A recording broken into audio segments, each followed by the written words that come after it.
Right.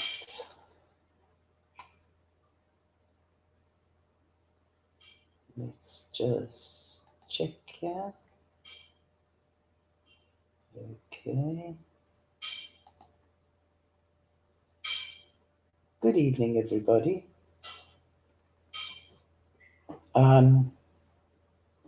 This is,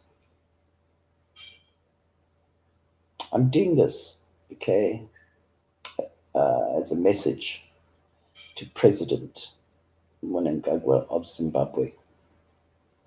And my avatar is the missing doctor, Dr. Peter Magombeyi.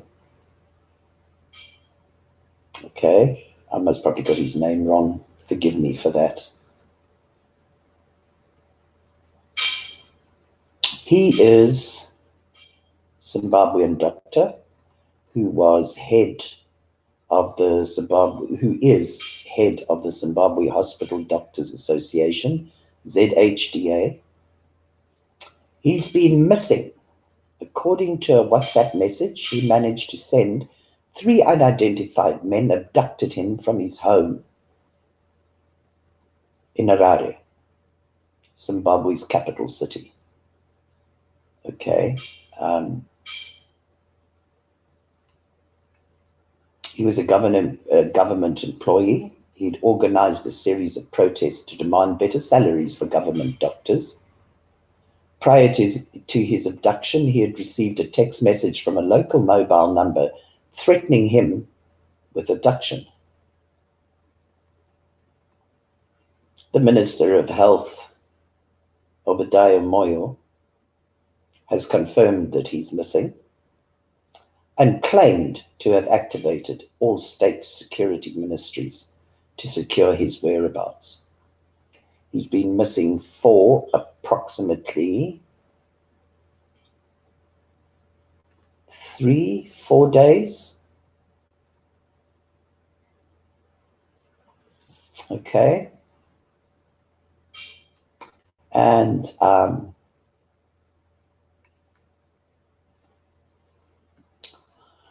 the spokesperson for President Emerson Mnangagwa dismissed the abduction as a characteristic propaganda stunt by the opposition and its supporters.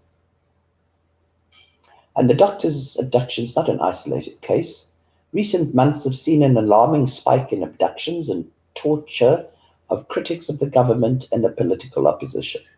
Since the beginning of the year, the authorities have arbitrarily arrested and prosecuted several peaceful activists on baseless charges. They even, 4 weeks ago, 6 masked gunmen abducted and beat Zimbabwean comedian and government critic Samantha Guria, known as Gonyeti. She was forced to drink raw sewage before she was released. Another activist, Tatenda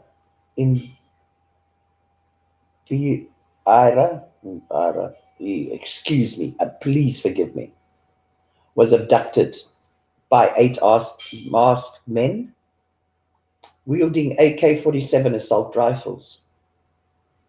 The abductors accused him of organizing anti-government protests and beat him badly, breaking his left leg and a finger before abandoning him. 50 cases, the Human Rights Watch has been able to confirm more than 50 cases of abductions of activists and other critics of the government this year so far. None of the perpetrators have been arrested. Right, now,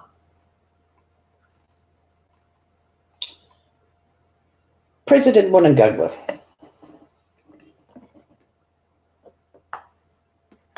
I followed you and your shenanigans over the years in Zimbabwe.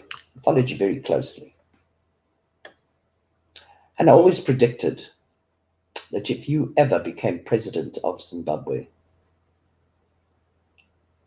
you would open the gates of hell Because you're not a nice man. You never were, you never have been, you never will be. You were Mugabe's right-hand man for 30 plus years. We had 5th Brigade, CIO, the Green Bombers. You also controlled the police force and you controlled the army. You were part, if not the one of the frontline instigators for the genocide committed in Matabeleland by the 5th Brigade.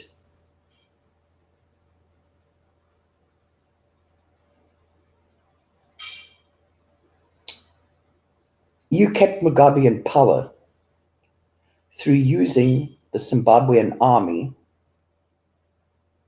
as a private army against the people of Zimbabwe, when the army was there to defend the people against people like you and Mugabe and ZANU-PF.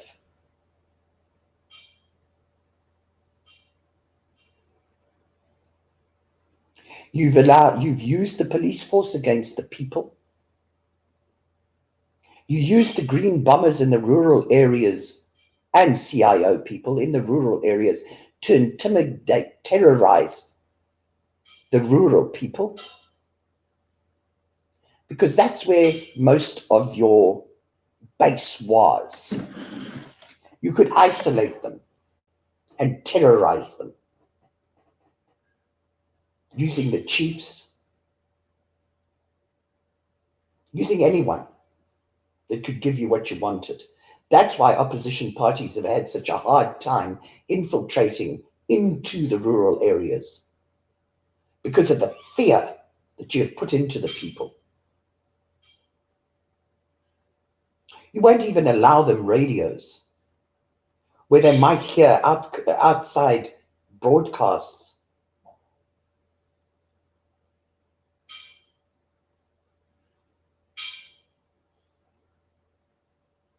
The schools are virtually non-existent. The health sector in the rural area is non-existent.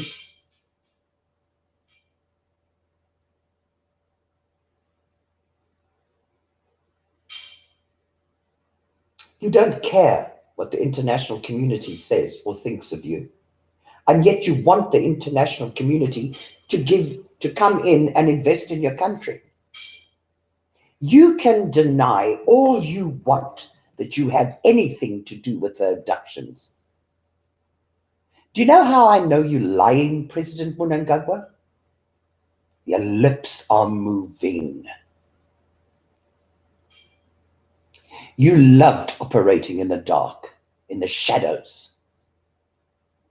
You loved terrorizing and intimidating the people. Abduction was one of your favorite things. Anybody that dared say anything went missing. Very, very few ever came back. And I'm being generous there, because I think in reality, nobody ever came back.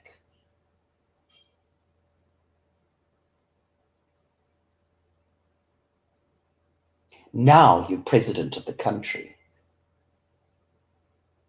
That same man with blood on his hands,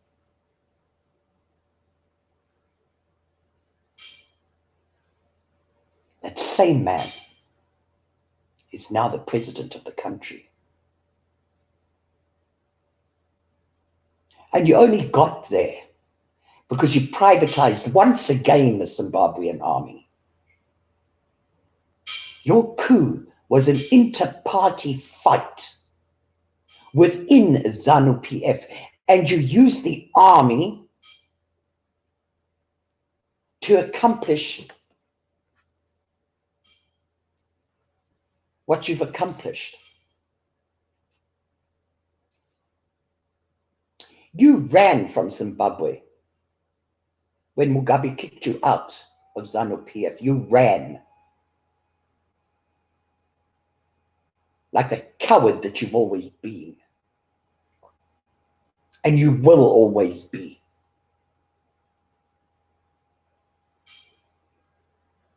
What were the people supposed to do that you slaughtered in Matabeleland? Where could they run? They couldn't run anywhere. You even sent those people from 5th Brigade over to North Korea to be trained. And you brought North Korean people into Zimbabwe, up there in Mutare, up in the mountains, on the border with Mozambique and Zimbabwe. You brought them there to train these people to do what? Slaughter in the bellies.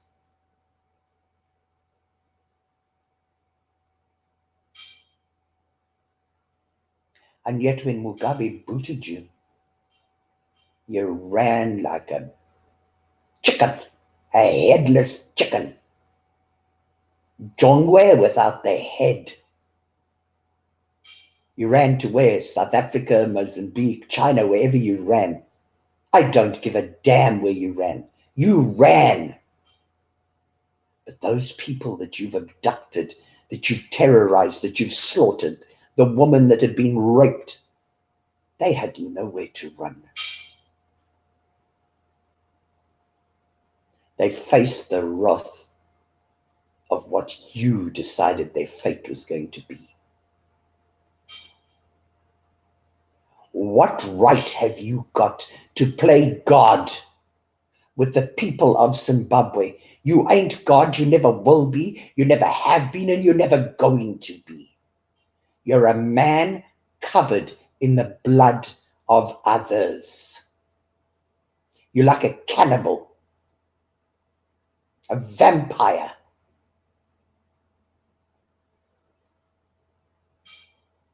Now you're going for doctors. Before it was just activists or ordinary people that you decided you didn't like the look of, or that turned around one day and said Mugabe had done something wrong, or somebody had done something wrong within ZANU-PF, and they disappear. Now it's doctors. Why? Because they're speaking the truth about the health system that you ZANU-PF elitists have put into the ground that doesn't exist anymore because of corruption. Because the money that was there for the health sector and any profit or any money that the health sector generated went into your pockets and built you mansions and educated your children out of the country and helped pay your medical bills when you went out the country and bought SUVs and God knows what else for judges, and just so that you could get them on your side. Now you're going for doctors because they're speaking the truth. You expect a doctor to live on $80 a month? 80 American dollars a month. A dog in America lives on more than $80 a month. But you expect a human being with a family and commitments to survive on $80 a month. And because they have the guts to want a better life and to want the health sector to be rebuilt, you abduct him.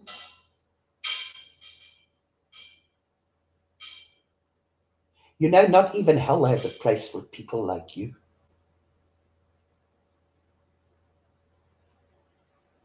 Not even hell has a place for people like you. And believe me, believe this, ZANU-PF elitists don't live forever. The top dog died. Where? In a foreign hospital. Why?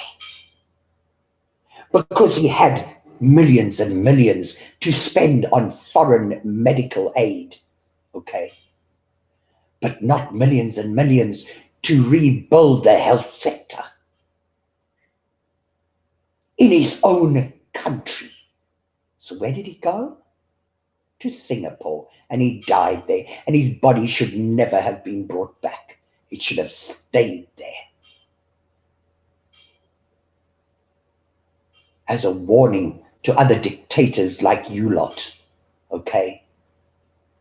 That if you die outside the country, you stay outside the country. No, you're going to build him a mausoleum for $1 million. What about the health sector? What about medications for people?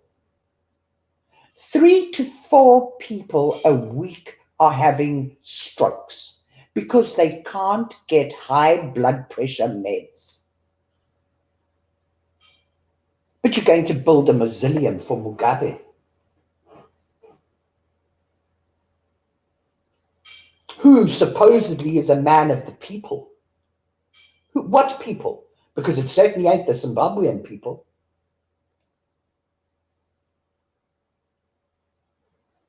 No ways. From the minute he put his foot into parliament, into government, he started killing. He was killing before that. But he really started killing. And it started in Matabeleland. And the UK government turned a blind eye. And so did the US. Nobody was interested that you were slaughtering your own people. You divided everybody. You divided tribe. You divided language. You divided culture. You divided color. You spoke with very eloquent, educated words, but your actions are what counted. And the main person you used to carry out those actions was President Emerson Mnangagwa. He was your dog's body. He was your go-to man for spilling Zimbabwean blood. And he did it beautifully in the shadows. In the shadows. Now that same shadow player is the president of the country. But he had to be brought back. The country had to be secure for him to come back and take up his president, his title. He didn't give that benefit to the people that he killed, did he? Never gave them a chance. But when Mugabe, turned on him, he scrambled like a coward that he is to get out.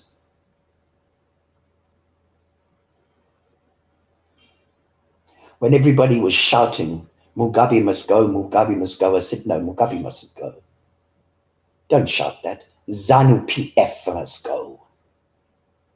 Because nothing will change, and nothing has changed. Nothing's changed.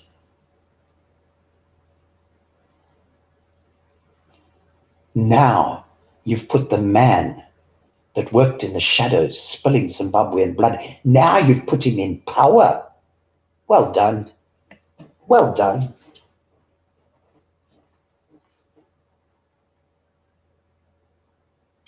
It's brilliant. It's taken him a bit of time to sort of feel his feet, okay, and become confident. Now he's confident. Now he'll operate in the light too.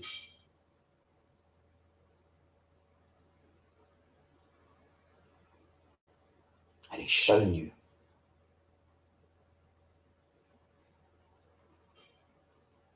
Shown you exactly By what? Abducting a doctor? For what? What right have you got, Mnangagwa? What right? You ain't God. You don't have the right to abduct anybody.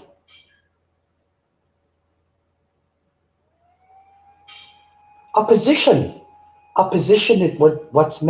it makes life exciting. That's what life is all about. If you haven't got opposition in your life, I feel sorry for you.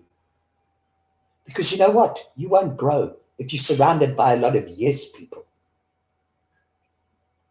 You won't grow mentally. You'll stagnate. Mind you stagnated many years ago.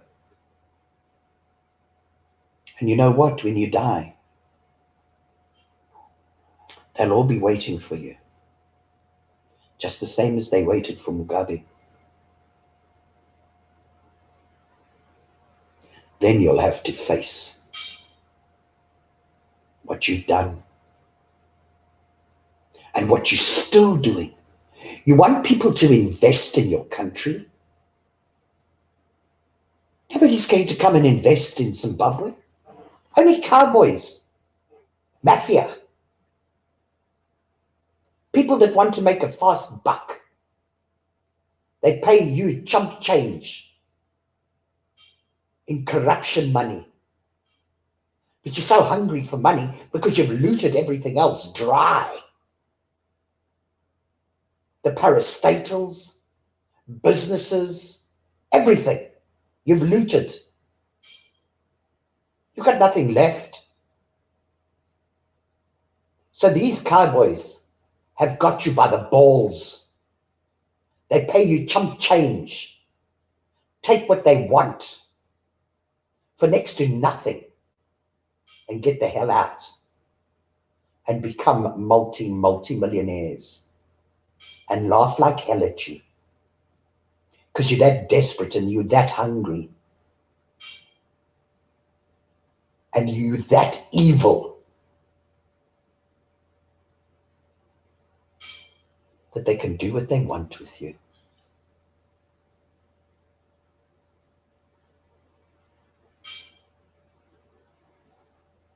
What is your message to the people by abducting a doctor? You're back to your old tricks and you don't care.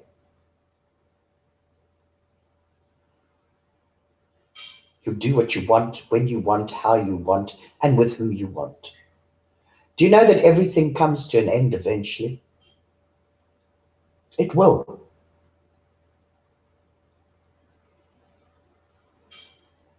It will. And hell will seem like paradise.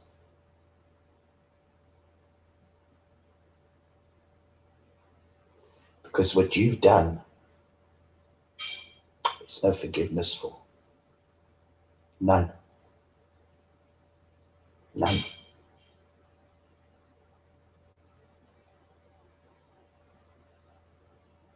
So keep on abusing.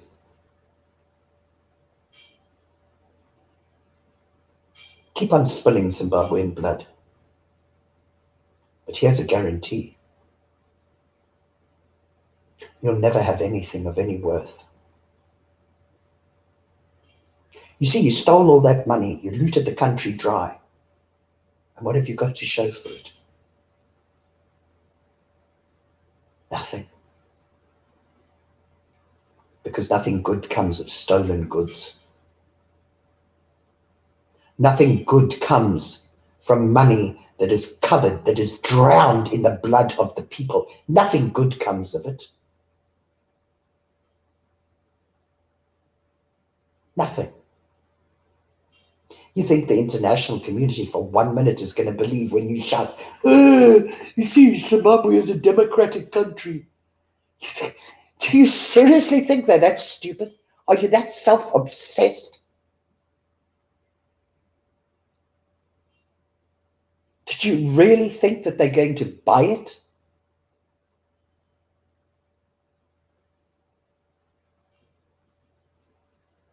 Really, you're just making a fool of yourself. A fool of yourself, that's all. And of the people around you that support this garbage.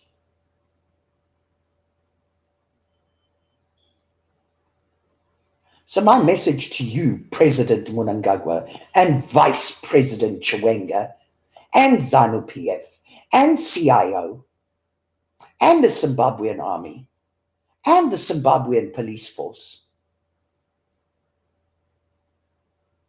stop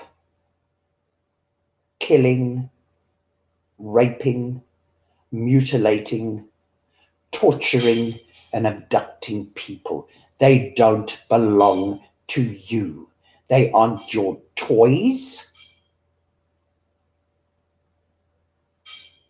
Their blood is not there for you to drink and spill. Stop it. You don't have the right.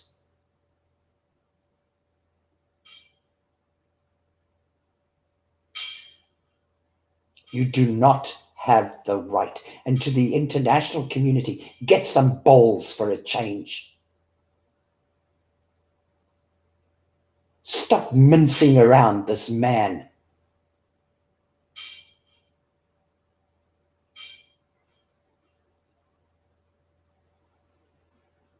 Oh, there's no oil in Zimbabwe. So therefore, who cares?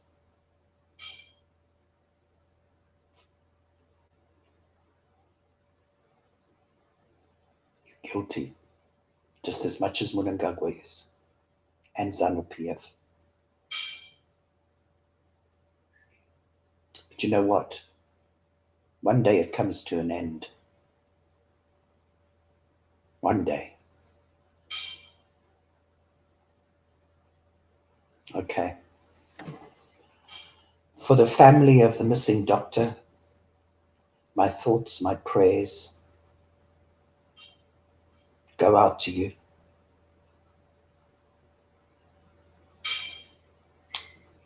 To the rest of Zimbabwe. Haven't you had enough? Isn't it time to en masse stand up against these people? Haven't they abused you enough? Haven't they slaughtered you enough? Haven't they destroyed Africa's jewel?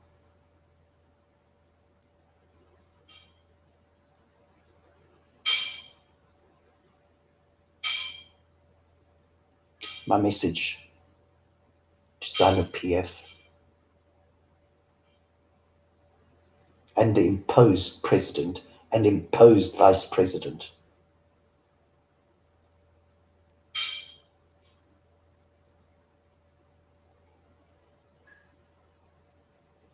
Stop it. Stop what you've been. Stop raping Zimbabwe. You've destroyed it. Stop it.